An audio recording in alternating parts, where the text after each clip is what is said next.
stories I heard this morning, it sounded like you did.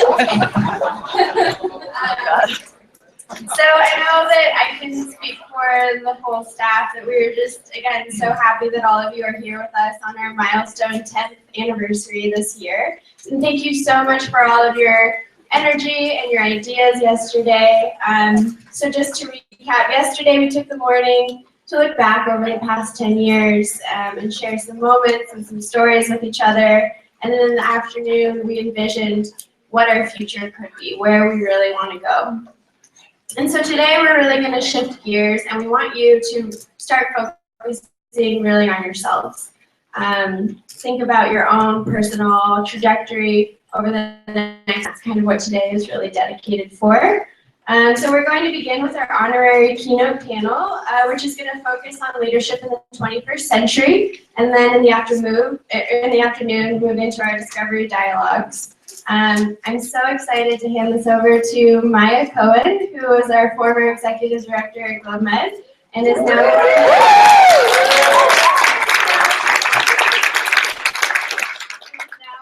assistant director for Siegel. So please join me again in welcoming Maya and our amazing 21st century leadership panelists.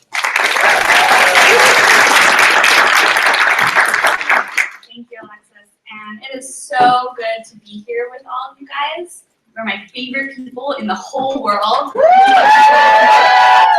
that I love. I hope that you are as excited as I am. We have some amazing panelists. So let's go ahead and get started. I'm going to begin by introducing the wonderful humans who I have to my right. Then I'm going to ask them some questions, and then we're going to get to the best part, which is your questions for them.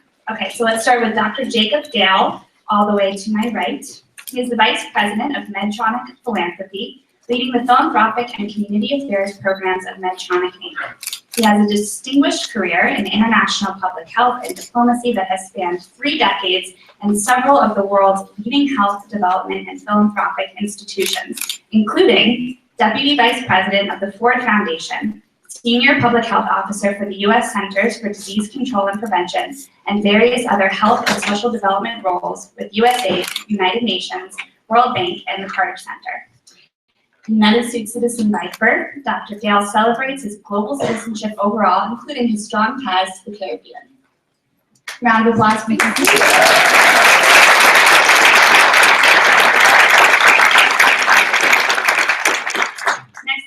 Sharon Rudy, who is the Program Director for the Global Health Fellows Program 2 at the Public Health Institute.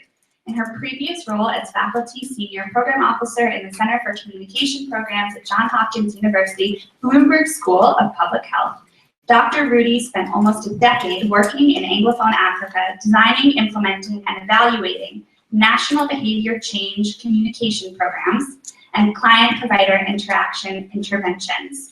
She then worked in the Middle East, Africa, and Asia, implementing performance improvement and training programs through IntraHealth, then based at the Medical School of the University of North Carolina, Chapel Hill. Dr. Rudy holds a PhD in counseling and organizational consulting.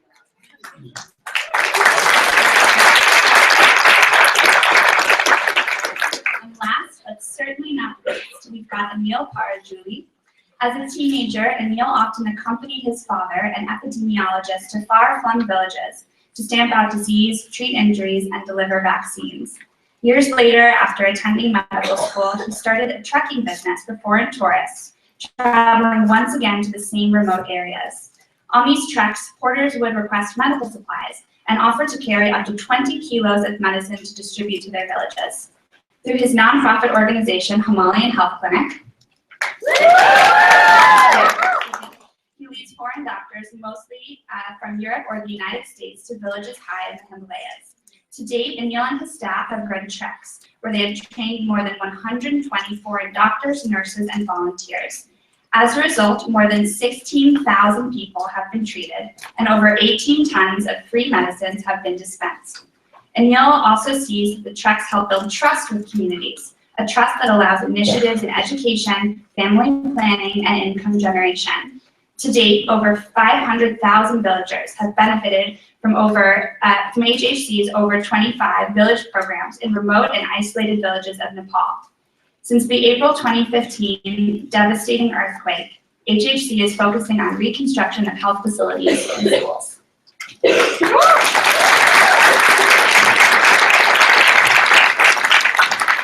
So I was commenting to Emil that last line of his bio, there's a lot in that sentence. You may remember the April 2015 earthquake that struck Nepal. It killed thousands of people and injured hundreds of thousands. And my first question, I'd love to start with Emil. If you could share your experience with that earthquake and the lessons that it taught you about leadership, that'd be great. Good morning. Namaste. Namaste. Let me start by saying that I'm a big fan of GlobeNet. Since we've been partners with the CU Boulder team. And I think that you guys are incredible. At your age, I was not thinking about global health, for sure. And so to see you so interested, so engrossed, so devoted, and so intense, it's incredible. So hats off to you all. And I want to say to Victor Roy and your founding partner, congratulations on great job. And then I also want to say Alyssa and Alexis and all the friends, Maya and others, thank you for hosting this and allowing me to be part of this wonderful summit. Thank you. I like that.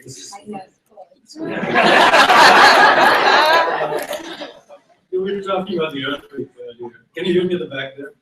Yes.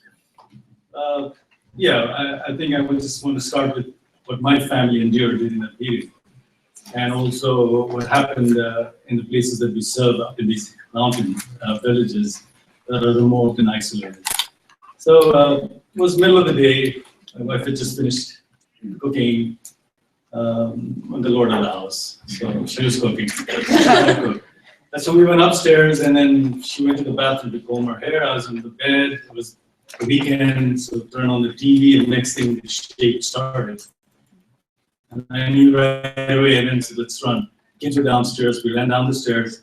The kids had just come out to the kitchen, and I said, out the door. And so we all ran out and reached our mother's yard. We shared a yard with my mother. And I knew they were safe there in the middle of the yard. And so I looked back and I didn't see my wife, so I ran back in and saw her at the bottom of the stairs, bundled up. She was like out of it totally, glazed eyes. She thought this was the end of her life because the shake was so violent that she had actually fallen down the stairs. And things were just falling around, shards of glass, everything was just piling on top of her. So I was quickly got down, grabbed her, pulled her up, and then screamed at her to wake up or to at least respond. So we ran out the door and took her out, and she was shaking violently. Next thing I looked across the yard and looked at the front door, didn't see my mom come out. She's about 70 plus. So ran to their door, and then I saw my brother was holding his infant child in one hand and trying to position himself so he would not fall as he was trying to get out of the door. And behind him, from under his arm, I could see my mother on the floor. She'd just fallen. So I was really worried for her. She's got a bad back and her leg doesn't work as well. So I crawled underneath my brother, went in, grabbed her up, and then picked her up and ran outside to the front yard, the yard again. And the shake continued. And so this entire time I've been talking, and the time I was earlier speaking, is the time that the earthquake persisted. So you had a good 100 seconds of over 7.6 Richter, which is like massive, where these kind of structures would just shake and fall off. And everything that you could see standing on chairs or anything, or even, tables, it would just fall off. And it would not stop. And we were giddy, dizzy, and then suddenly out of the blues, we heard these roaring sounds. And the next thing we knew, there was like this, we were enveloped by some dust, some cloud. And we thought actually the earth had opened up and we were swallowed in. That was my fear. And then suddenly the dust disappeared, and you could just hear that smell, that acrid, almost musty smell of dust and smoke and etc. And we realized quickly that many of our neighbors' houses had come down. And in that crash, the dust had swept across our yard. And suddenly the gate flew open, and half my neighbors just came in because the yard was big to hold them, and they were scared that the houses very close on the streets would fall on them. And this was, you had no time to really react, to fathom what's going on. We just were reacting. And to see all these young children just come through the gate, crying hysterically, the mothers were just clutching their babies and just running into the yard. So our thought, my wife and I, was immediately, can we get the stove from the kitchen? Can we unyank it and bring it out so that we can make tea? And we just say tea helps everything. So and then so we started making tea, get some sugar in there, get people to drink some hot tea. And then quickly, luckily the phone worked for a little bit because it was jammed later on. We were able to call some of the staff lived right next door, so our car houses were down, the streets were totally blocked both ways. So they just, office, which is about 15-20 minutes away, got out tents to everything, and we brought it in there. So we were able to house almost 200 people in our yard and cook for them that whole evening. We run trekking, medical treks, so we had enough equipment and stuff to actually house them all. So it worked out well. I think till then, I think it was in the evening that it really got bad when you were in bed and you couldn't sleep. And the aftershakes were as violent, like 6.2, 6.4, and it kept coming and coming and coming. And every time a big one came, another house would go down. Like, boom, you could hear this incredible sound and people screaming and shouting and then so just surreal. It was just terrifying. And so at night, obviously nobody could sleep. I had my wife on medication. Luckily, I had enough stuff because I had got all kinds of problems, so I was able to dispense my own medication. And so it worked out for all the people. After a good meal and after talking to all our neighbors, they were happy to be settled in their tents and try to sleep a little bit. But there were a lot of people that's still outside who could not come in because there was not enough space to put all of them there. And there was fear of everything, like more, the houses coming down to, etc. So I think that was the start of it. And then quickly, like tomorrow, we had to get our acts together because we had to get satellite phones to everything to find out where our staff is. We've got 70 plus staff in the field. And our place is very remote. You have to drive like a day and then walk like 2 days to get to some of the sites that we work at. And so to get to these places, it's just not possible.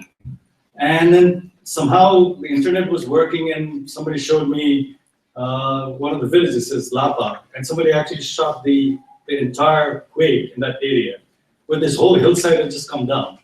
And just a week ago, I led a group of American and other volunteers, medical volunteers to that area. The actual site where we had a camp was gone, like it just got wiped out. So and I said, how can we help? So we sent a helicopter. Luckily, we were able to get hold of a helicopter. We were able to get out a few of our staff who were on the rubble, and people were dying around them. We managed to get them out of there. There was a volunteer from the US who happened to be there at the time. We managed to get her out of there. So you really didn't have a time to think, but just to react. So my point is that it was about over the years, in 24 years that I've been doing Himalayan healthcare, nothing has been easy. There's been snow, ice, rain. We've been hit by lightning. We've been, we've been ransacked by terrorist groups, by militia men. We've been robbed to everything. So this was like an extension of that, in a sense. But I think we had to chalk out a plan. So the plan was like food, because people up there would need food. 2, emergency care, because there was people dying up there. So getting groups up there was vital, so that's what we did. Food, we quickly talked to the World Food Program that I was just discussing with Dr. Gill. And they said, here, we can give you 700 metric ton. We actually finished dispensing it for an entire year for a population of 200,000 people. So that's already done there. Next thing we said, okay, water. So filtration plants to etc. Put it in a helicopter, giant ones, talk to the human, beg on your knees, and get it up there. So that was next. Now we had to relink these villages to these narrow trails leading into the south of where all the vital centers are, where you get supplies, to communication to other members of the family, etc. So that became very important.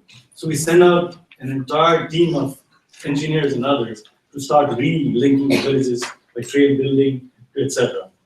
We ended up building 83 kilometers of trails and 10 kilometers of road to relink 5 of these villages in northern Dargin, which had been cut off during this period. Again, phone. We actually did a partnership with the National Telecom Center, and we started hoping to get a telephone connection up to this area. Now we're starting to rebuild clinics, schools, etc. The list just goes on and on. But we prioritized it. I think that's important as somebody who really wants to help this. What is the priority of the people? What is 1, 2, 3, 4? And that's what we did. I mean, I can go on and on, but I won't stop here. But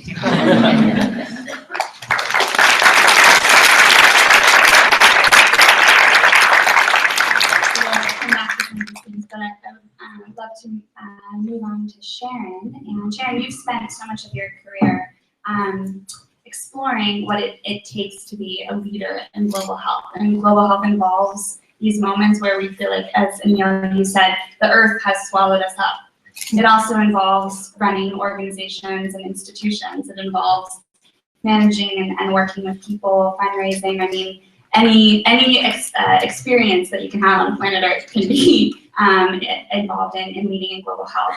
So I'd love to hear from you, based on your experience and your research, what competencies, what traits, what skills, talents do you think global health is really requiring from leaders today? Well, first of all, I cannot believe I have to follow the earthquake story. So unfair. And I'm going to do a politician thing and answer the question that I actually prepared to answer, as opposed to the way you actually asked. But I will get to competencies because I think they're important at some point during this panel. I'm going to talk about leadership and my own kind of experience with leadership and understanding it and that. In early career, I was very interested in the power of decision making, and because I wanted the power to make decisions, and I also believe that there was this kind of a safety and security in understanding power and how to use it, and that quality of leadership. And so I tended to interview people that I thought were, and I always thought that kind of you rose to the top. It was like this pyramid, and you kind of like career progressed and you earned your way up. And I would ask people that I was able to talk to who were leaders, kind of, how did you get there? And eventually in my career, I had enough experience in managing and leading myself that the tone of that question started to change for me, and it became from, how did you get there? It was like, how did you get there? Because in the internal dialogue was like, you are like a moron. And how did you run this? How did you become like so senior that you were running this company or this organization? Because you're an idiot.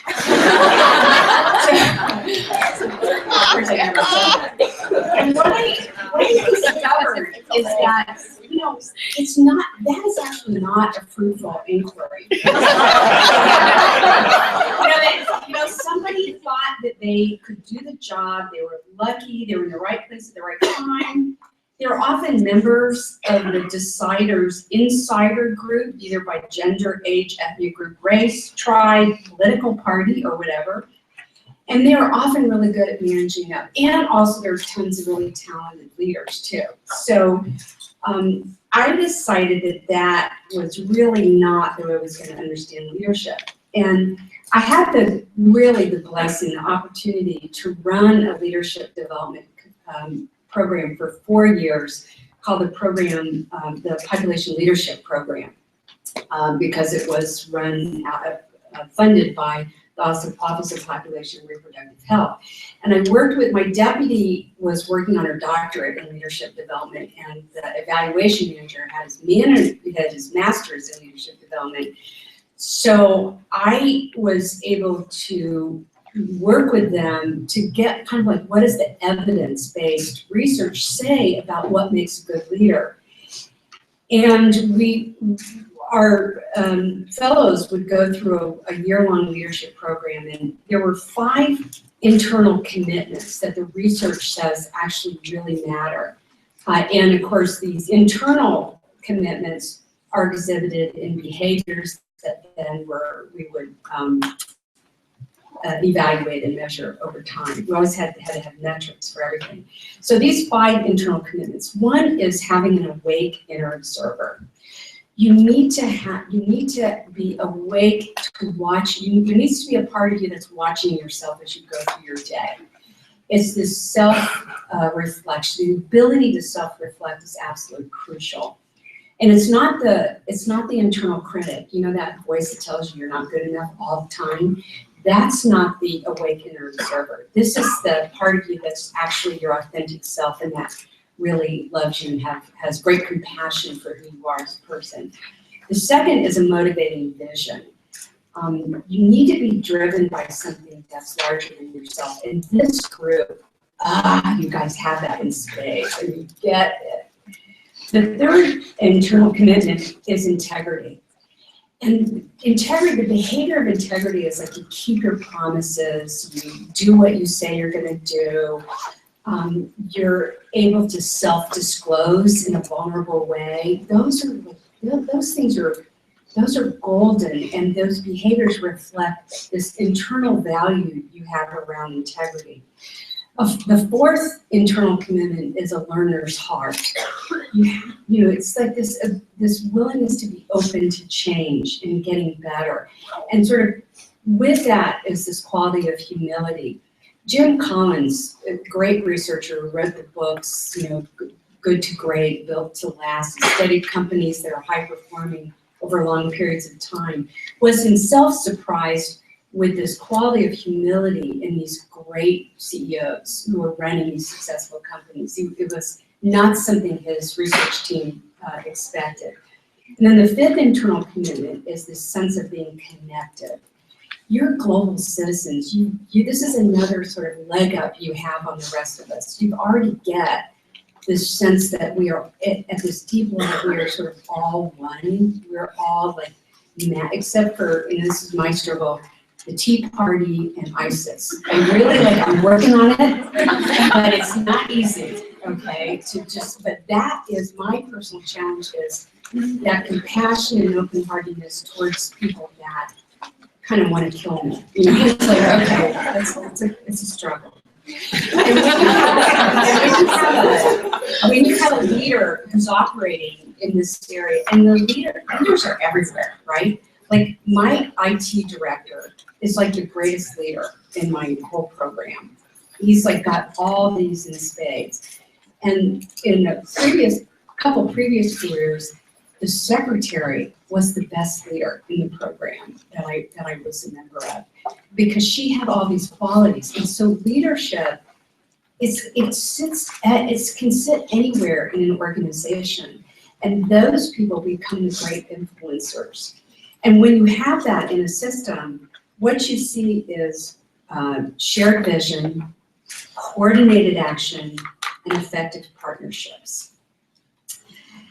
And the complication for me at this point in my career is that leadership is very complex, that we're a mix of good and bad and evil and fabulousness. And an example for me is I got into a knockdown, drag-out fight with Mother Teresa. I swear. I'll tell you what happened. I was in, my staff heard this story, but I don't think I've ever told you. Oh, okay. So I was in an isolated hotel for 2 weeks. There were 10 of us, and in an unnamed Anglophone country. And our job was to design the national youth health strategy. And Mother Teresa, I was there for 2 weeks and she came in for about a week. And so what I was advocating for was information, contraceptive information available to adolescents who are in this country getting married and having babies, right? Or having babies and then sometimes getting married. And she was advocating not for that. Okay. And because she was a good Catholic nun, right? And so for me, she was she taught me so much. She was this wonderful example of, she's like 3 feet tall, but energetic, really big. Like she would walk into this room and be bumping up against the ceiling because she's such such a big person. And just so holy. She was so interesting. There's just deep holiness about her, just deep spirituality. Talk about strong, articulate social justice. I mean, there wasn't anything she wasn't willing to do for the poor, nothing. But with that came this, blindness, this sort of huge blind spots as well. And she was a good soldier for the Catholic Church. And those of us who have worked in Africa have lots of stories to tell about some of the downside of that way of thinking. And so there was this mix of deep wisdom and lack of wisdom in the same person. And that's true for so many of us. This is like our life's work is, refining ourselves and uncovering these blind spots and going where and being brave and courageous. That I'm telling you, the deep courage about leadership is it's like uncovering the things that you're most afraid of and connecting with the people that you most dislike and keeping the compassionate heart strong and operating. And with that, I'll turn this over.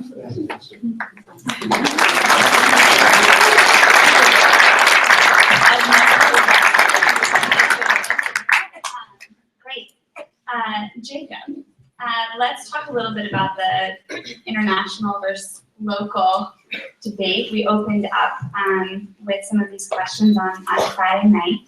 And I know it's something that so many of us really wrestle with on a day-to-day basis and in our careers. So you've had extensive opportunities to work internationally, and many Globe students would like to do the same. Do you think that international experience is essential to being a leader in global health? And what advice do you have for students who are sort of wrestling with these questions? Okay, well, thanks very much. Good morning to everybody, first of all. And it's a pleasure to be able to be part of this conversation. I don't have either the earthquake story or the wonderful candor. And didn't they just decide to make her sing? Okay, so she may have a last say on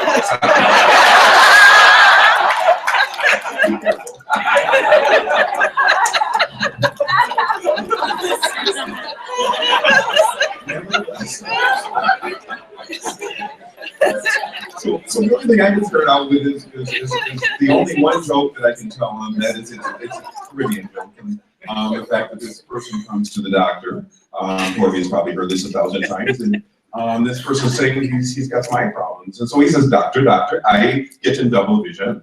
And the doctor says, well, close one eye, boy, close one eye. So, I think that sometimes we look for very, very complex answers.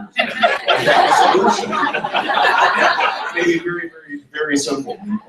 And so I appreciate the opportunity to talk specifically about this question because it's something that I think all of us who are both globalists and as well as particularly for the health area, global health committed, find ourselves in a quandary as to how to make that first move and that first step, especially from undergraduate experience into global health.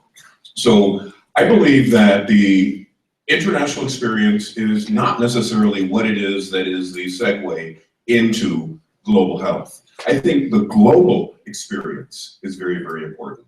And just like the double vision, I think that we as global-minded citizens have a double vision. We see ourselves truly as being a member of the global community and global citizenship. But we also have to remember what we bring to that global citizenship is our local affinity, our local experience, our local perspective. And so we have to kind of have that double vision. We have to kind of have both experiences in order to, I think, truly know who you are in the global community and what you bring as a difference. So I use examples of diversity in general. How beautiful it is that when we look at flowers, we're able to see anything from lilies to pansies to daffodils to roses, and say that all together they are absolutely beautiful. There's no reason why everybody's got to be a rose or a daffodil or anything like that. We miss out on the beauty of diversity, right? And so then you look back to countries like the United States and recognize that, you know, even if we are engaged right here on this soil, there is a way for us to be engaged globally without necessarily having to cross the pond to do it. How many of us are part of a community, not only an American community, but part of the community outside of this country as well? And whether it was because we were born there or raised there or our parents, somehow or another, we're already part of a global community. How do we build on that? So real quick story for me. Wasn't my undergraduate experience, but it was when I was finishing my PhD in international health and had the great opportunity to do my research and my focus in the Caribbean, a little island country called Grenada. And it was at a time when I was able to get a Fulbright scholarship to do it. It was great, excited. Until the Fulbright committee chair called me one day and said, will the events of today have any impact on your ability to finish your Fulbright scholarship supported dissertation? I said, well, what are the events of today? Well, there was a coup. There was the prime minister was assassinated, and the US government has just gone into war with this little island nation called Grenada. Well, obviously, I couldn't finish my dissertation there. Unfortunately, couldn't get my Fulbright. My dissertation committee chair said, get the dissertation done. Why don't you do it inside the US? And so I worked in Nigeria, Bauchi State, students who were studying in Ohio at the time. I was at Ohio State, and was able to connect not only to them in Ohio, but to their community, their culture, and the link and the bridge, the health-related link and bridge that engage both the domestic experience with the experience back in Nigeria. I did it awesome, if I must say myself. Doctoral dissertational research in global health. Humility, well, that's it. Oh, believe me, other things brought me back to humility. And didn't have to leave the soil to be able to be linked into the global community. Is that optimal? No, I don't think it's optimal. But don't forget the fact that right here on our own place where we stand now in the United States, in Evanston, Illinois, no less, the whole world is reflected here. So last thing I wanted to say is I think that there are some things in terms of building our global mindedness. There are things to do. One really is to be able to learn more about the world. You know, probably this group already knows how many countries there are on this planet. What are the 20 most populated countries in the world? You know, how many people live above the poverty line, below the poverty line? Things like that we should know. I mean, just as you probably know your own hometown. Why do we here in this local context call certain people minorities? People who are black, brown, red, yellow. When in fact, if you change your global perspective, we're the majority of the world, right? And so we've got to be able to make sure that we have not only our standpoint, but also our viewpoint. So understand the local situation and understand it deeply. Study another language, right? Whether it's an actual spoken language, whether it may be a cultural or ideological or philosophical language. The fact that if you learn another language, you now have another whole realm that you can explain, think about. So in my family, we speak a few languages at home, and sometimes one sentence can change into like 3 different languages. You start in English, find a middle point that is only perfect in Spanish, and then you finish it off with French and Afrikaans. I mean, it's right? Some people can resonate. Do you know that we can only think within the context of the language that we know, and that if you can speak more languages, you can think in a broader way? So more languages. Take a vacation in another country, okay? If you don't get a chance to get a job in another country yet, take a week's vacation. And it could be Canada, Bahamas, Mexico. It could be something close by. It's not the same culture as here. And don't stay in the all-inclusive resort, but get out and get to know people. That is a great investment in yourself. Get to know people from outside of your comfort zone and recognize them as peers. And recognize the fact that as you're learning and as you're growing as a globalist, preparing yourself for global health opportunities, that you have obviously as much to learn from them as they from you. It's a two-way street. And so with that, because I am a former professor, I'm going to stop now because I could probably talk throughout and then give an exam afterwards.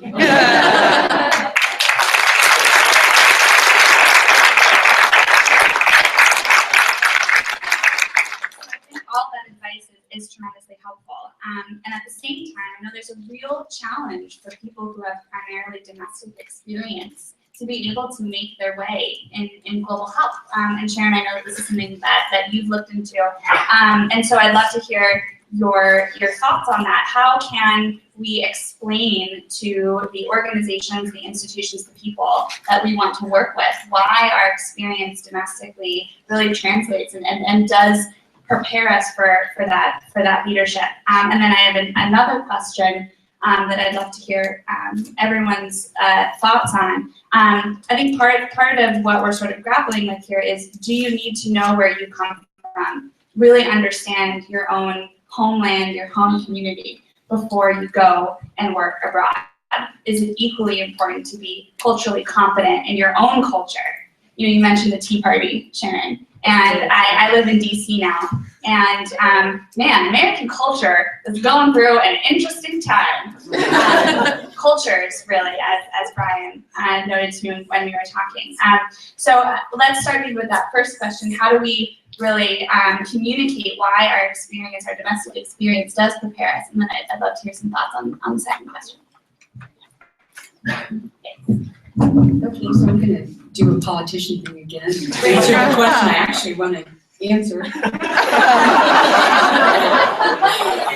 Truthfully, you've got an uphill battle if you want to sell domestic experience to a global health employer. So I want to get down to a little bit of business around global health careers.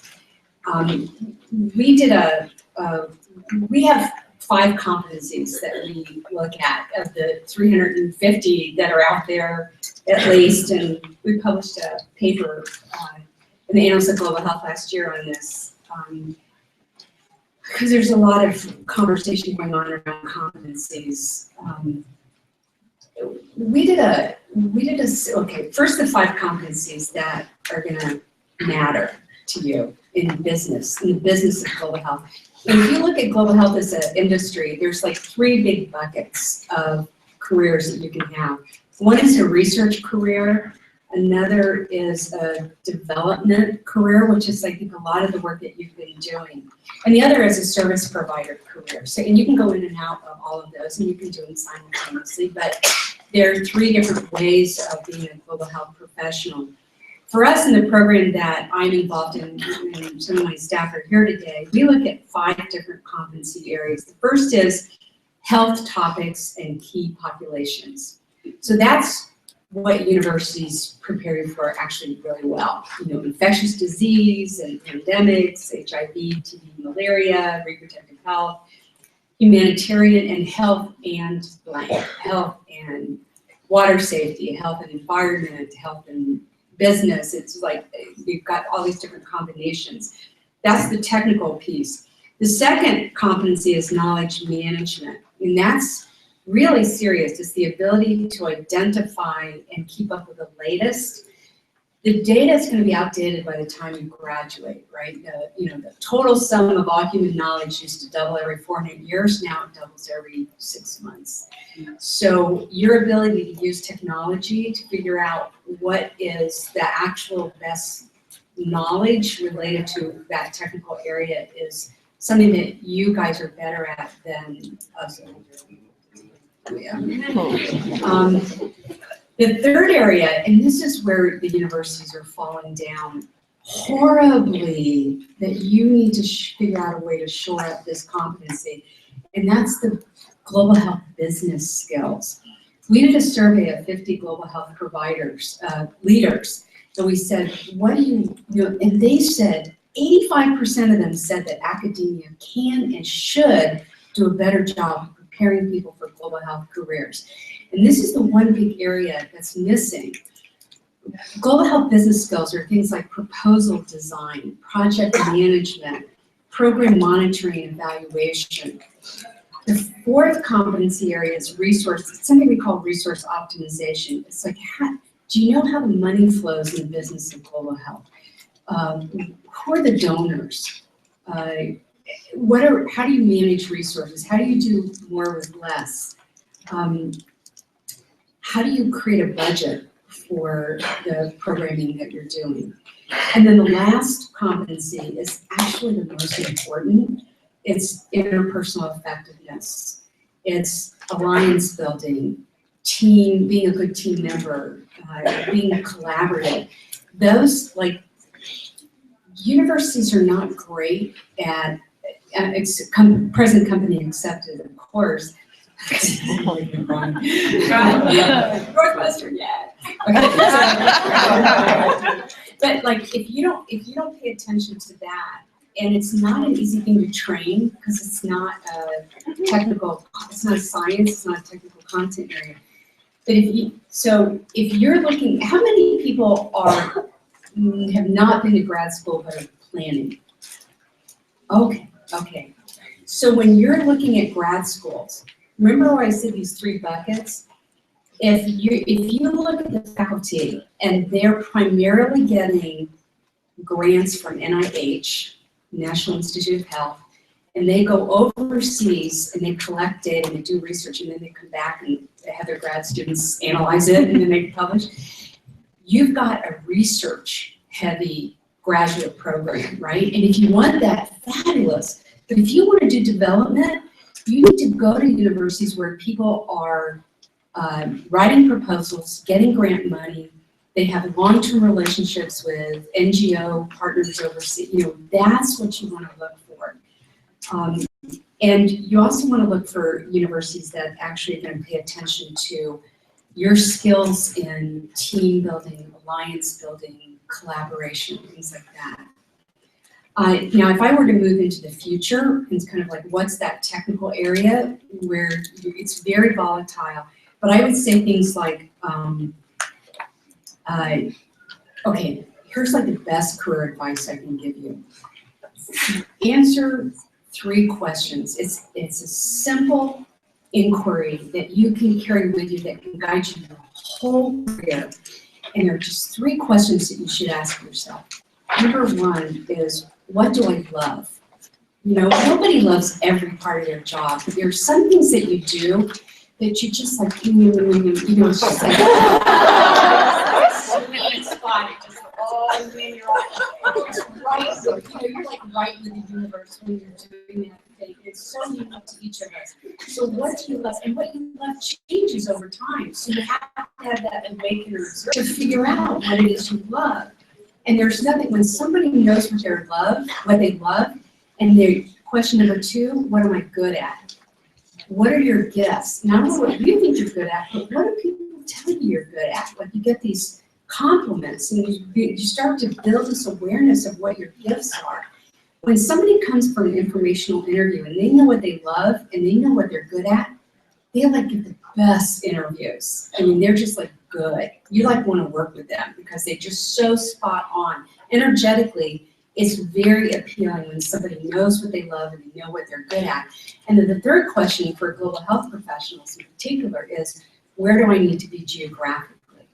Sometimes you need to be overseas. Sometimes you need to, you start partnering up, you have kids, you're partnering up into the international stuff, you have aging parents. There's a lot of reasons why sometimes you need to be in the States, sometimes you need to be overseas, sometimes you need to be in Minneapolis, sometimes you need to be in Nepal. I mean, there's all kinds of ways. You're a global citizen, so the world is your choice. So those 3 questions will guide you, and the rest of this is just kind of how you fit yourself in. It's it's understanding the market. So the market is, what we're guessing is, number 1, having technical depth in any specific content area or key population. If you know what you love, if you're called to work with commercial sex workers, or youth, or men, or young men, or whatever that people love, that's great. If there's a particular area, HIV or infectious disease, that kind of area, if you have a depth around that, that's golden for you. M&E, there's a lot of the work, and this is like this, people don't get this, but a lot of the work for Americans overseas has just diminished because those chiefs of party and project director roles are going to nationals, as they should. But that has an effect on your choice, your career choices. So you have to pay attention to where you're going to what your career strategy is. And monitoring and evaluation, Congress can give all the funding to governments, but they still want people to measure the results. And that's never going to go away, that monitoring and evaluation skill demand. The third is capacity building and sustainability, and nobody kind of knows what that means. So would you please figure that out? Because that's like a super career choice.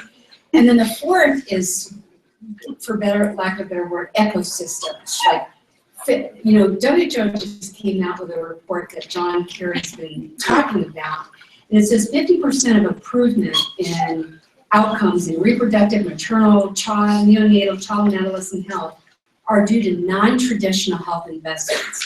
So that's education, nutrition, water, sanitation and hygiene, poverty reduction, child protection, labor, transportation, energy, all the social determinants stuff. All that stuff matters as it connects to health. So you can, if you're an engineer, you can have a full global health career.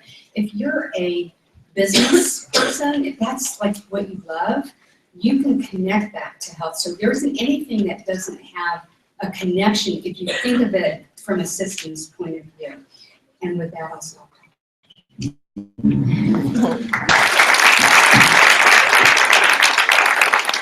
Thank you, Sharon. Now I'm going to do the moderator thing and bring it back to the second question that I asked, which is, as we're thinking about those systems and thinking about gaining those technical skills and then really becoming a global citizen, I'd love to hear from each of you, how important is it, do you think, to really understand, again, where you come from, the culture and the tensions and the difficulties and the challenges in your own backyard before you take those skills and those dreams abroad?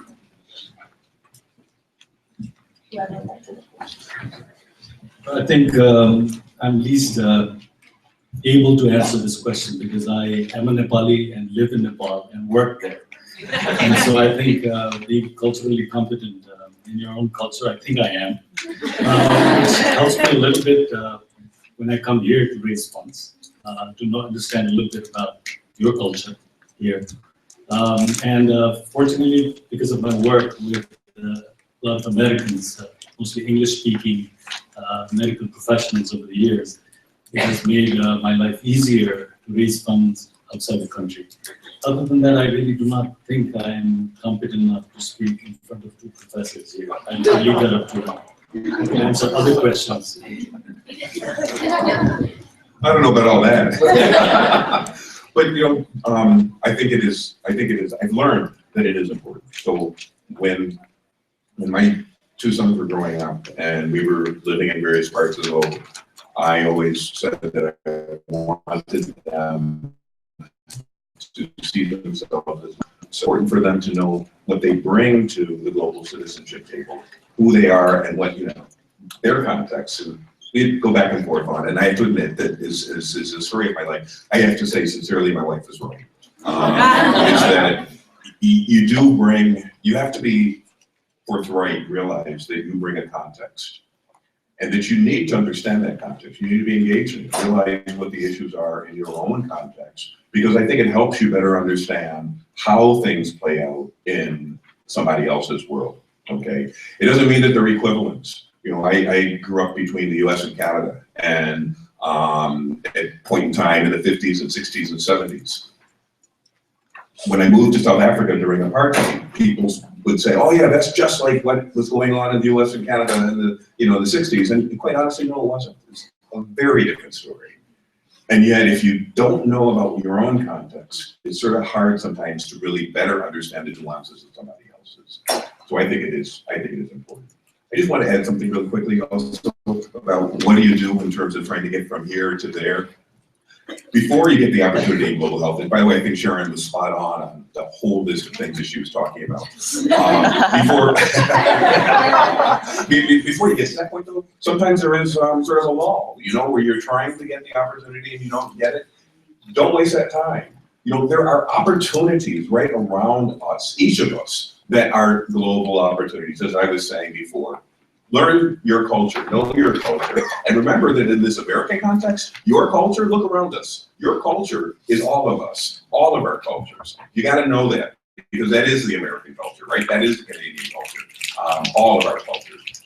And there's a lot to learn. Number two, there's United Nations volunteers. Okay, so in other words, like through social and digital media, there are ways to be able to be a global volunteer and sit right where you are right now. UNV has an online volunteers program where you can help communities and NGOs and all of that right from your laptop. So be creative in the meantime while you're trying to get to, I think, these other points.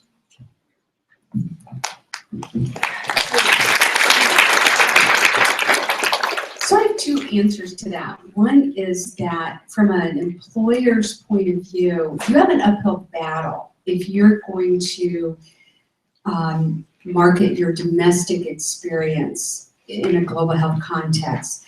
Employers, the study that we did, they will say that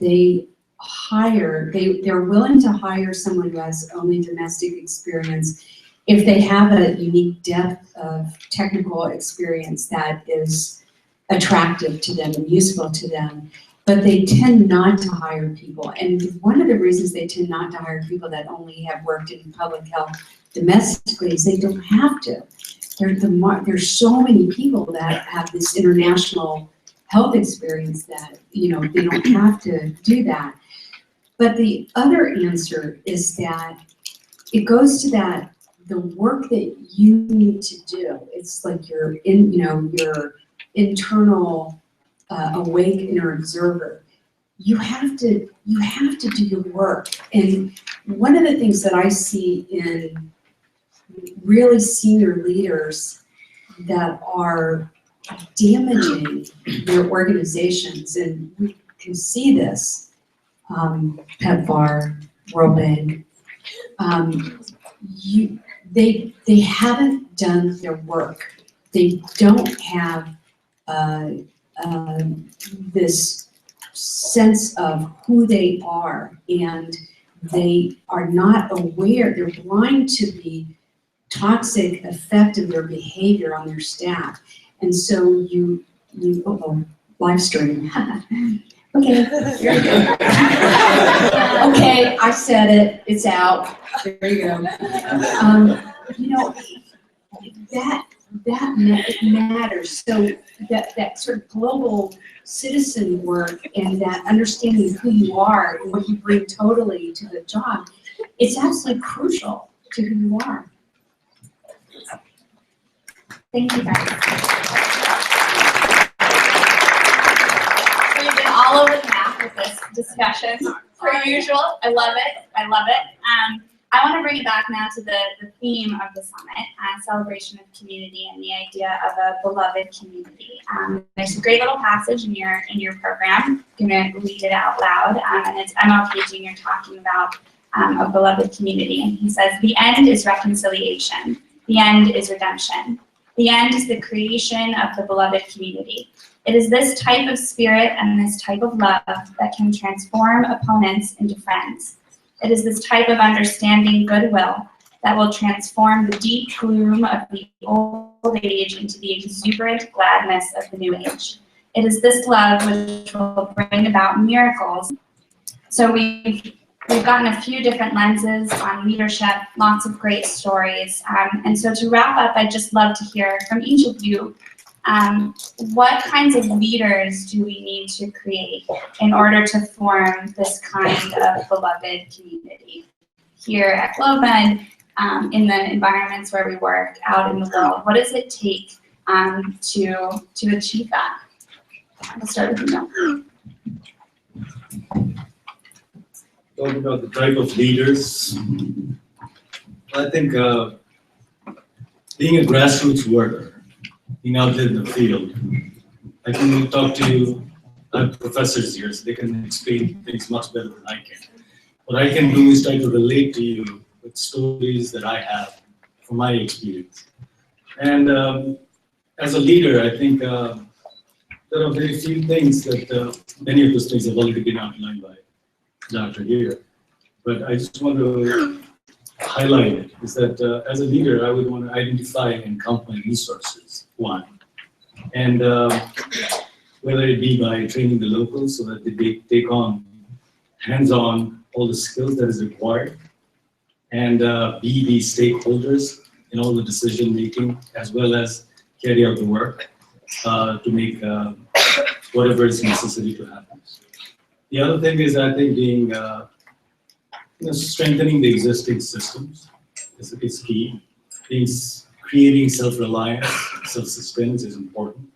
And what I mean by that is that even creating a business arm, like taking on local natural resources and tying up to health programs, for instance, I believe is important. And also, I think a strong monitoring team, creating one of those in every site that you work is important. Empowering the women so that they understand about health and hygiene, the connection there, that's important. Teaching the children, especially in the areas that we work, where none of the kids actually went to school, is to create schools, etc. So I think as a leader, my point is like roll with the punches. Whatever is required at any time of game to change the health status in the country. There may be multiple things that you'll have to do. And it could be any point in time that you'll have to pick up something that is totally new to you and try to fathom it and try to create a ripple effect so that more and more people get into this. Now, to me, looking at you young people, as I said earlier, you're a very inspiring lot. You have the enthusiasm, you have the keen interest, you have the sense to learn, go to the best schools in the country, and your participation like this is infectious. I think you've hit the nail on the head, so keep on with this. This is what it requires to be a global leader. And I worked with many different groups in the past, like Ashoka groups, etc. But this is truly special. And my young partners in CU Boulder, I think you guys are awesome, and you all are more. And so I'm really honored to have met you and to all your friends. But realities and challenges, I think that's, especially in an alien or a foreign environment. Again, they've outlined it again, and so have all the eminent speakers yesterday about norms, about cultures, about laws, beliefs, and practices. All these are key. And I think the most important I'd say is patience. You have the patience to learn and to teach, and come with time. And also to find like-minded organizations and groups within that space you're working in, so that you do not duplicate or run parallel programs. That's very key. But again, it's very easy to be dismissive, judgmental, opinionated, especially coming from a community that is so vibrant, so egalitarian in more ways than one, so unique, so diverse, that it's very tough to listen to people. But for me, the key thing has always been to learn from people, their hardships and their realities. That has been the most humbling thing. And only humble people who listen make good leaders. That is key. And I think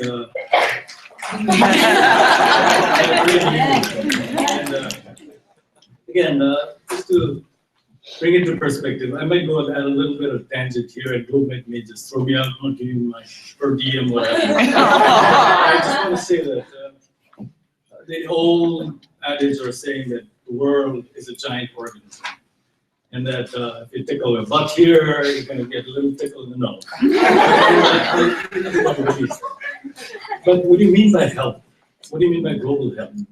It's the entire environment that the world is a part of. So the physical environment of the world is very much part of global health.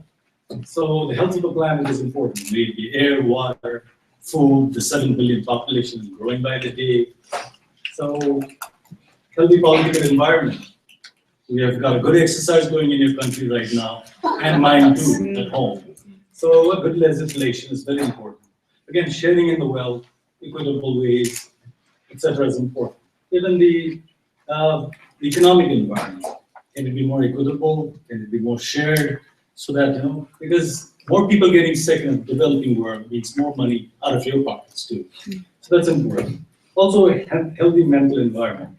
Again, she touched on it, and I needed to compassion, empathy. That's what human beings are all about. And keeping that alive is very important. Now, who's best in doing all this? It's humans. We can think and we can act. Last century, we killed each other like crazy, 2 world wars. This century, we can help each other to help our planet Earth. So I think no one better than people in this room. You could be a health provider. How many of you have decided to be a health provider? Quite a few. How many, after joining GlobeNet, have decided to become a health provider? No. All right. So that point is, I think, point taken. The thing is, many of you are deciding to be health providers. So this experience from GlobeNet is going to help you understand a little more about what goes on in the rest of the world, and to be more compassionate, to be more empathetic, and etc. to help you become a better provider. I think I've seen hundreds and hundreds of world-class providers. Many of them are incredible technicians, but are not good providers. There's a big difference there. So I think you have it, all of you. That's why you're in this room, all of you do. You could be a lawyer. You may not even be a global health provider. But with the right kind of legislation for a healthier world, a healthier environment, you could be an environmental lawyer. That could be a big change. So you could be a business leader, ensure there's sound business to create a healthy environment for all your workers, and CSR, corporate social responsibility, to help as many as you can. Be more equitable in your business ways. And it could be a leader of any right, make changes that provide and build a healthier world. So you have it all. And I think I don't need to add more to that, really.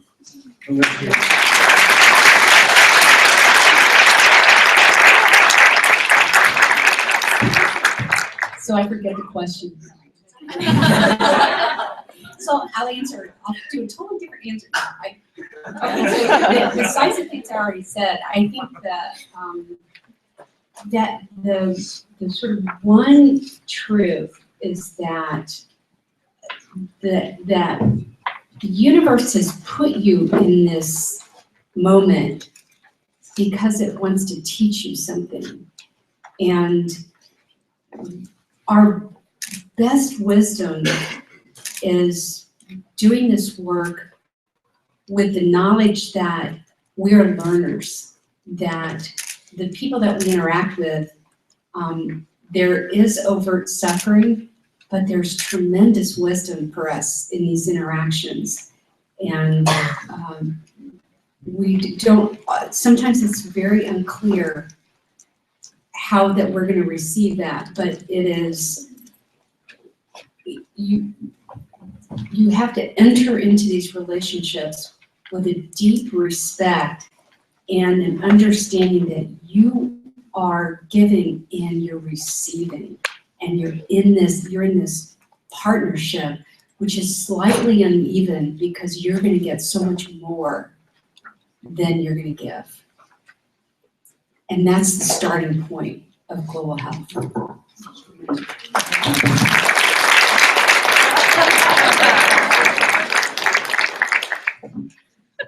Once again, I just want to say thanks for this opportunity, and I've got just 5 real quick things to mention. Now, I'm really glad that this was the quote and this was the author of the quote that you mentioned, because I think Reverend Dr. Martin Luther King Jr. is a great example of the things I'm going to talk about. Number one person can change the world. I think he did. I think there are others, Mother Teresa and others. You know, in fact, you right here are that one person that's going to be able to change the world. And so don't discount that as individuals, the impact that we have. The second point is that none of us can change the world by ourselves, okay? So we got to do it in partnership. And it is very important to recognize that partnerships and alliances, coalitions, very, very important. A holistic definition even of health, as was mentioned before. So important to be able to get us to where we want to go. The third is to remain centered in and by community. Don't lose the community that you represent and that you care for and want to be able to create and benefit for. Fourthly is to lead as servants. So sometimes it's easy to get really caught up in leadership and begin to think it's all about you. And you know, it's not really all about you or all about your idea or all about your perspective. Believe it or not, sometimes we as individuals are wrong. Or perhaps we're on the right path, but really can benefit from the inputs of others. So remember that as a leader, you're really servant to those that you really care about and love. And then the fifth, the final one is celebrate. Take time to celebrate the successes that you are able to help accomplish, to celebrate the fact that you've lived another day through a failure that you hopefully have learned from, and the fact that every day that we have seen in our lives thus far, we've had sunsets where we could look back and be retrospective, and then the next morning we've had sunrises that have given us another chance to try it yet again.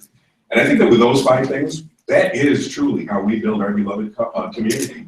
And I'm looking forward to your leading the community that many of us have been a part of for so many, many years. Thank you very, very much.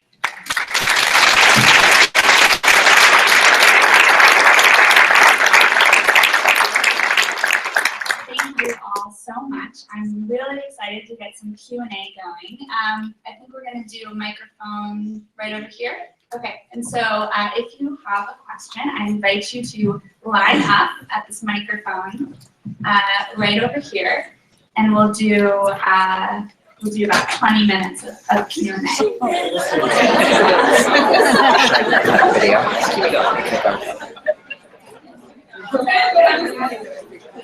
Should I focus on the Q&A or just? I'm gonna try to switch. Let's get the first brave soul up with my phone. That's great. There. Please have your name and your title. Thank you so much for being here today. It was awesome to be here for all of you. My name is Victoria Hossa. I'm a member from Wilmette Loyola.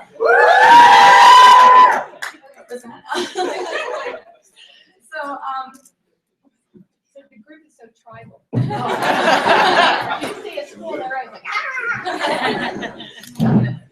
so I think that one of the best advice, some of the best advice that I've gotten going through this journey in global health has been that you never want to, we very quickly think I want to go to the most prestigious place or the best place, but really we need to be thinking I want to go to the worst place and make it better.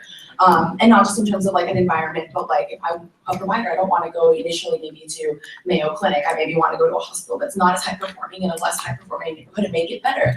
And so that said, as I'm a graduating senior, and so as I'm starting to it's an accomplishment, I guess. But so as I'm starting to enter the quote real world, I'm entering organizations that have the potential to make a huge difference. And as you said, tend to be more toxic than they could be. But when you bring up these ideas and these potentials for change, there's a lot of hostility. And so then how do you become an advocate and exemplify that kind of leadership in an environment that really isn't doesn't want it, but could be so much more. And I think it's one thing for us to be all here as one environment, but what do you do when you're alone? So that's my question.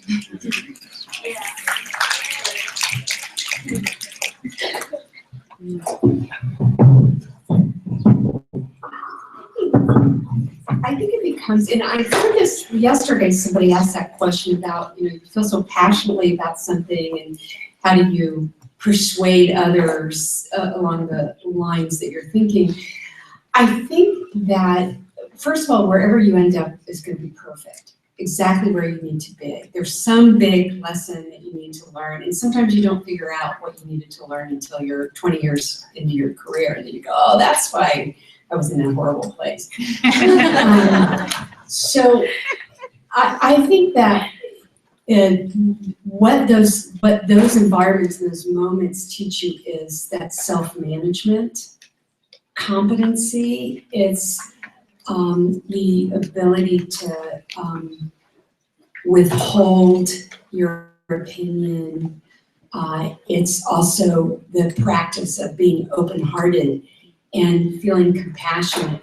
It's easy to be compassionate towards the suffering, but it's more difficult to be compassionate towards the prejudice and the stupid, right? So when you're surrounded by that, or the small thinking, or the people that don't agree with you, who are stupid, right? So that's where you sort of manage yourself and you open your heart and you just establish those credible relationships, and you give yourself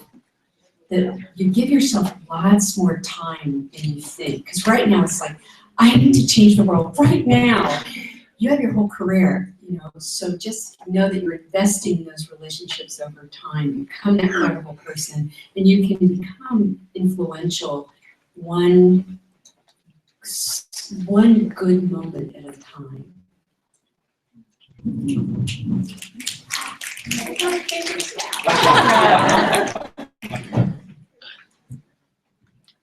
This is a question for all of you. My name is Tyler Fair, and I'm from C. Boulder. Go Bucks. So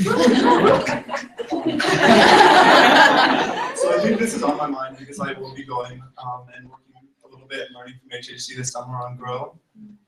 Dr. Rudy, you said the importance of an awake inner observer. I'm a story person, so I would like to hear a story from each of you when your inner observer was awoken, and that made you more humble. Of course, you have your comfort zone.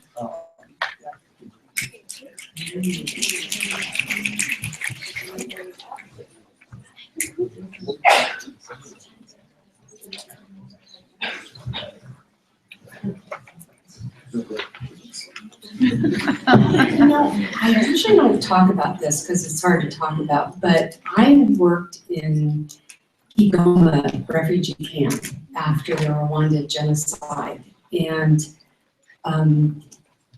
the environment was so dangerous and so toxic and such a crisis to my understanding of who we are as humans, that I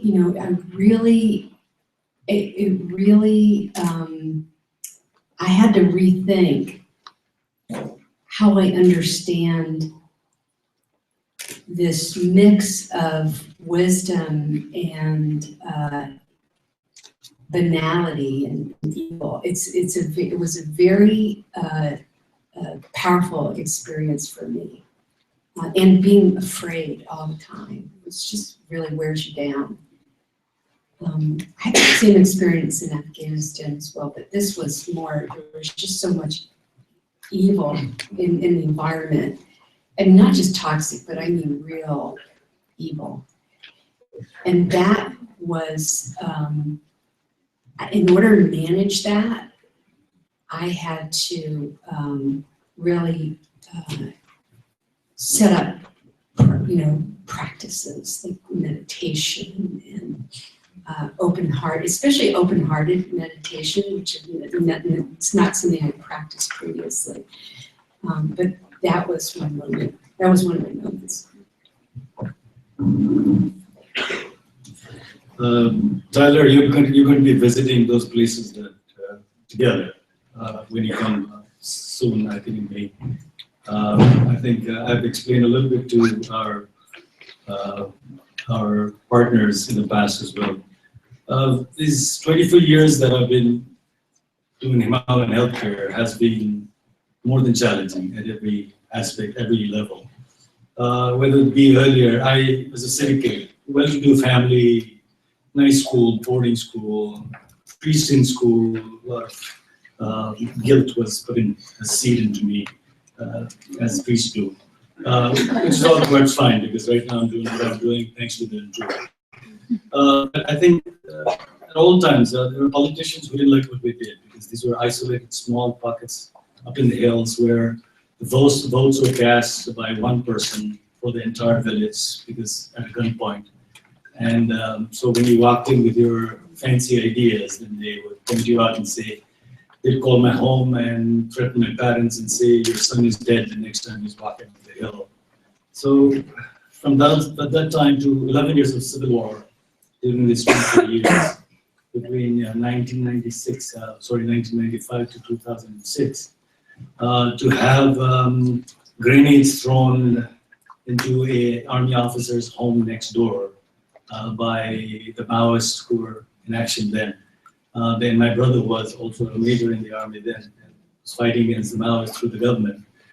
To have my family move away from the wall next to the boundary wall into the interiors of the house so that they would not be directly harmed by a grenade over nights after nights for 11 years. You can understand my issues. And my wife was saying, we need to get out of here. I cannot take this anymore. We've got little kids and this is too fearful for me to be continuing here. You and your work can go to hell. I'm getting out of here. And so those were very tricky, difficult times. But my only thinking was there have been so many stories in my life, unfortunate stories. A child who was 11, my son is here by the way, can you stand?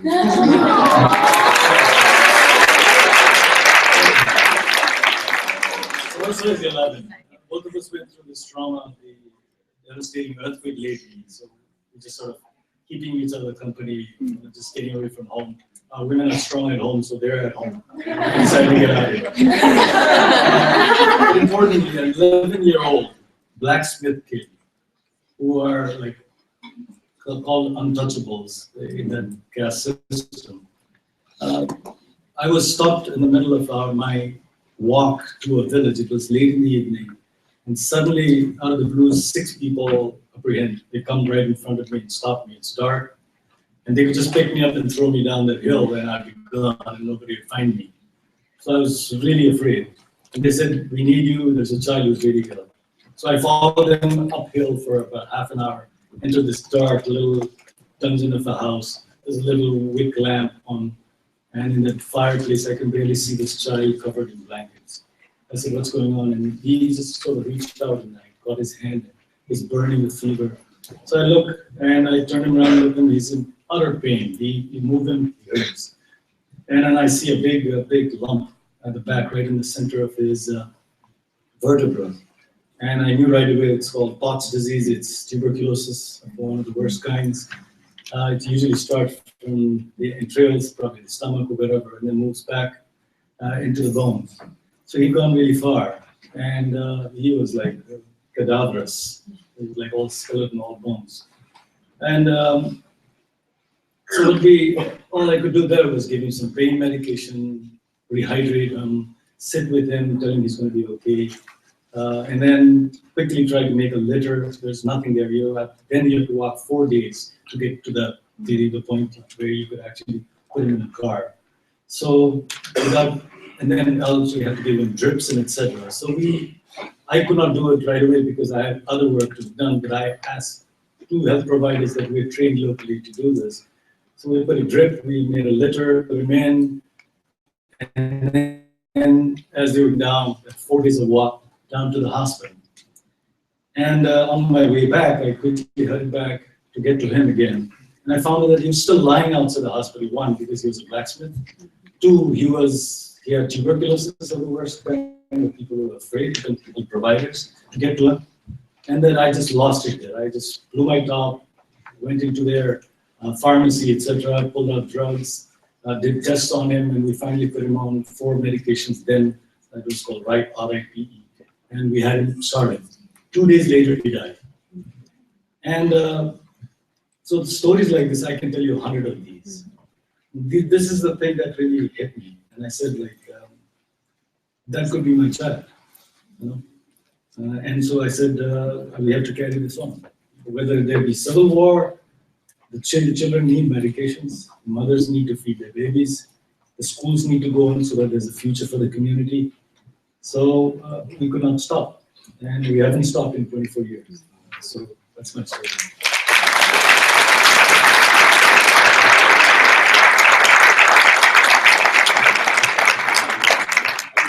I can say very quickly that, okay, thanks. So we're all in those challenging kind of situations, and I can say that for what I try to do is remember that some of this is more transformative for us as individuals than it is for the person across from us.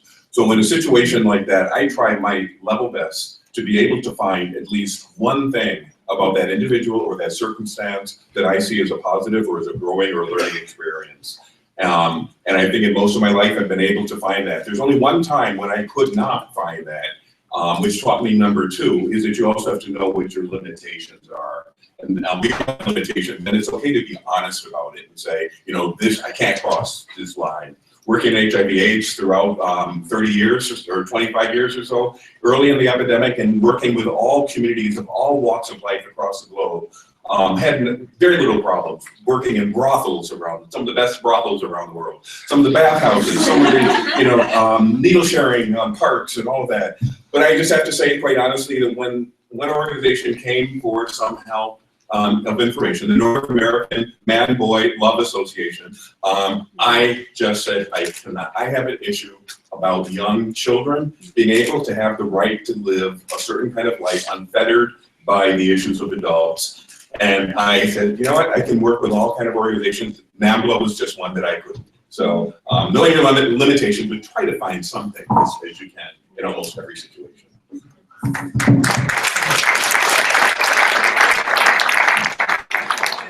Hi, my name is Michelle Robinson, and I came from North Carolina Central University. First, I want to say thank you guys for coming and sharing with us and pouring into our lives. And you, sir, I can definitely relate to, because I came from San Francisco and I was there in '89 when we had that 7.0 earthquake. So I can definitely relate to your situation.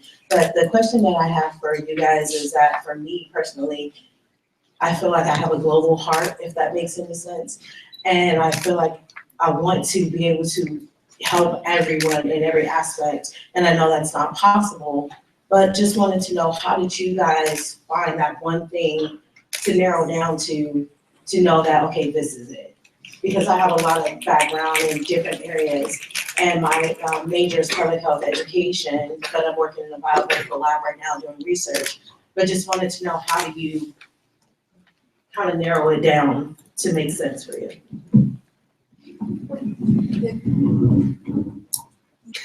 Well,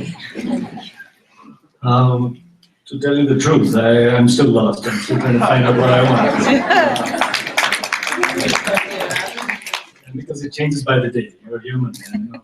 Things change, climate changes, everything changes. And so you just pick on what you think are your strengths and the things that you like. You put it so well earlier. What is the thing that really exactly. And to be very frank, I went to med school. I got kicked out for being, I guess, a filmmaker. And I think, yeah, it's definitely true. But I think my heart, I think, was always there for people who had nothing. There's so many people in my country. I come from a very privileged family. My father went to Harvard Medical School and the world around and etc. But unfortunately, it put me in a Jesuit school, so there started the pain. But then my father also actually walked 500 kilometers from his village to get an education in Kathmandu, the only high school you could find. And then from there, I went to Harvard and finished, and then decided to go back and get on a bicycle for 20 years and go around to help people. And you'd go from village to village with there's a malaria specialist and an entomologist and epidemiologist. And so I would follow him around. And the impact he could make was just tremendous. So for me, I was lucky that to have a role model like him, who shunned all the worldly things. He had been offered a million jobs. The world helped to everywhere else. He could have easily taken those up, but he decided to do this. So for me, that was easy. The priest also had a plan for all of us in school. They would take us from the villages and said, "You guys are the lucky ones. Look at him." But they didn't put it in that bad way. But they sort of made you do that 1 week, 1 day, where you actually had to go forget classes, go and serve in the community. Whether you did the pit, or for the land to trim, or went to the farm to cut grass, feed the animals, get kicked by a cow. You had to do that. And we did that consistently for a period of time. That really hit me. I said, I think people really need help. And that was important. But I think I had to groom myself over a period of time, get kicked out of medical schools.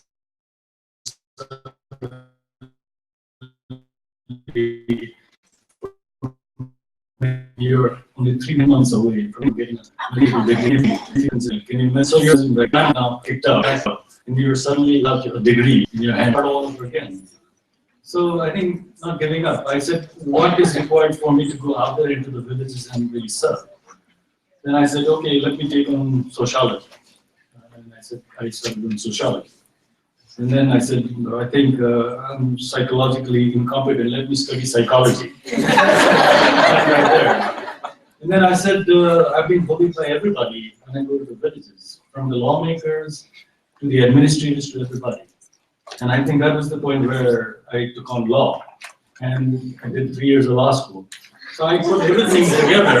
And I said, what the hell, you challenge me, I'm going to do this. And so I think it's up to you how you want to go about it. And I think there'll be moments where you can take a turn and do the things that you require to make yourself available globally.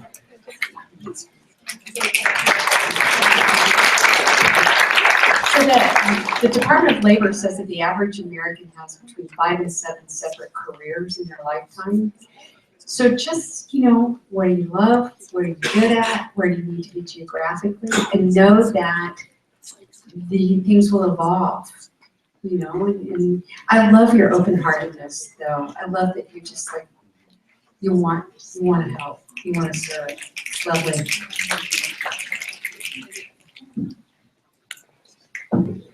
Basically, it's everything that they say. Don't so much worry about what the profession is that you're going to do for a lifetime, because that can always change, but it's what you really want to contribute to a life in a lifetime. So I think very much the qualities and characteristics that you display, you may do that 5 years in this kind of a way, as a teacher, as a practitioner, as a doctor, lawyer, community chief. It could be all kind of different ways, but I think it's what you really want to be able to, as I always say, what do you want to be known as for by those who come after you?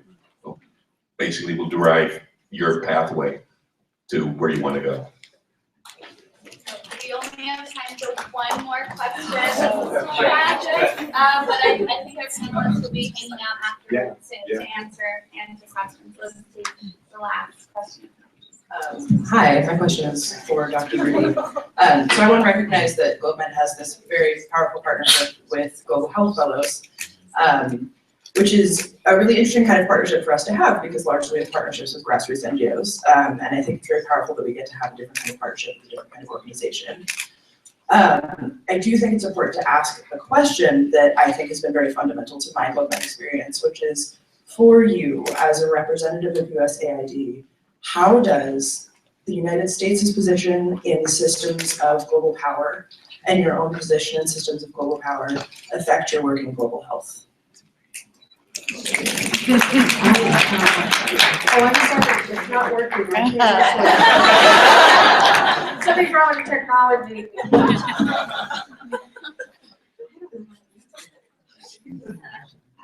I'm not, live stream on? yeah, no, I'm not sure how to even answer that question. Is there another question that you want to ask that, can you say it in a different way? Like what's the core, truth that you want? I mean, I can give it more context, which is, I think we approached a point in the panel where we were discussing the importance of cultural competency in our own cultures and a deep-seated awareness of kind of how systems of power and structures work domestically and work globally before you can be the most effective advocate in the global scheme that you can be. And I'm wondering how and if kind of awareness of the United States' position in terms of global power and in terms of histories of violence and colonialism plays into global health work, because I think that it is an intimate part of it, and I want to know how that is addressed. Let's talk to the former senior USAID staff. Yeah, part of the reason why I left the US government was for this very reason. I'm just quite happy and proud to answer this question. I think first of all, we've got to remember that especially bilateral leaders like a bilateral government, it could be US, it could be Canada, it could be, it could be Barbados as far as that goes. I mean, there's a political reason why it does what it does, especially on the global arena. And so you do have to understand what is motivating a country to do this and that. Very rarely is it 100% altruistic. That's just reality, okay? And so then you have to understand whether or not it's a context that you can live with and you can contribute to. I'd love to say that when I left the US government and went to the United Nations, which is a much more multilateral, and the World Bank, that things were different. No, they're still the same, it's just that more players, having individual interest.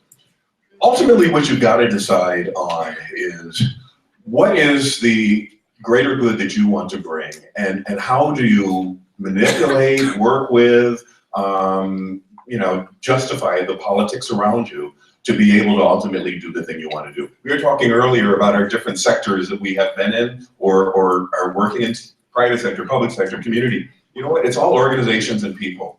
And all of them have politics and perspectives and vested interests. You just have to balance yourself and your goals through each of them. And by the way, I would not be adverse to going back to US government at some point in time. It all depends.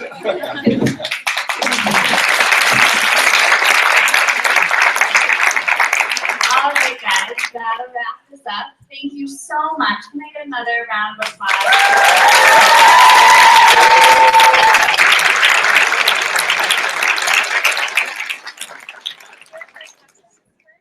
Can we? No, I didn't go that around. We can hear them, but then We can hear them. All right. For those of you guys who are waiting to ask questions, let's just hear them. Let's hear them rapid fire. Okay. Hi, everybody. So I'm Colin McWaters. I graduated last year from the University of Michigan. I think you guys are And I have basically studied both business and global health, and I'm really interested in the mixture. And kind of taking the business classes, I was often, / I think always, the only public health person in the room, and I was a lot of times just kind of that person who had to kind of advocate for the side that no one else was really advocating for. It was super awkward. And a lot of people in those classes felt pressured by the business school to go into marketing, to go into consulting, to go into finance. And I don't know a lot of people in the public health world that are doing that. So I guess my question kind of focuses on Dr. Rudy and the points of the global health business skills. And when you were talking about that, you mentioned grant writing, focusing on foundations, focusing on the nonprofit side of business. But that's not my experience from the business world.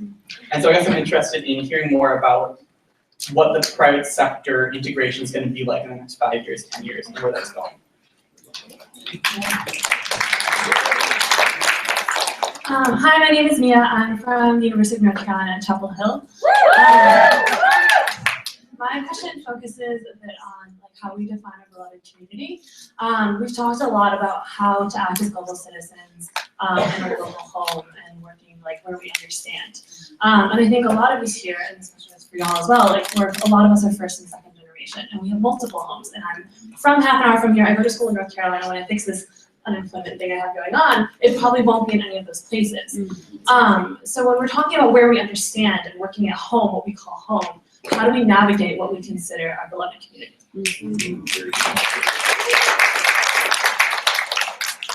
Hi, my name is Emily Dodds. I go to school at Women College in Washington State. Woo!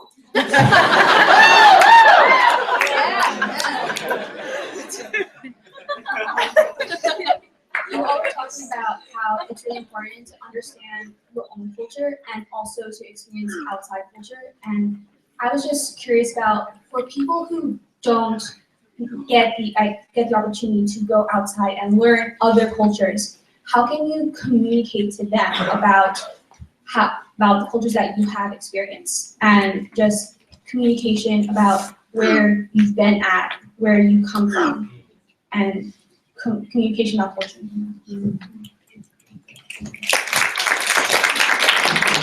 Those are like kind of the same question I have. So I'm Bea from Indiana University chapter. Where's my alum? Is he here? Yeah, Moses.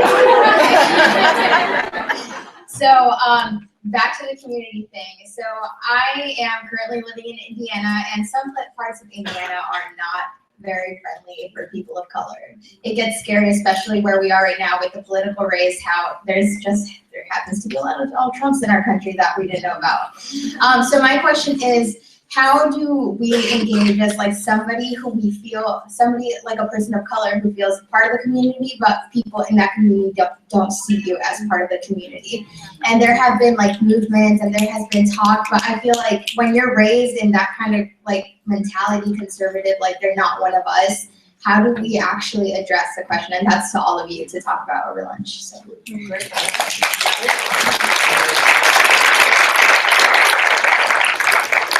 All right, guys, thank you so much. To be continued. If you've got more questions, if you want to hear the answers to some of those, come on up. What is happening?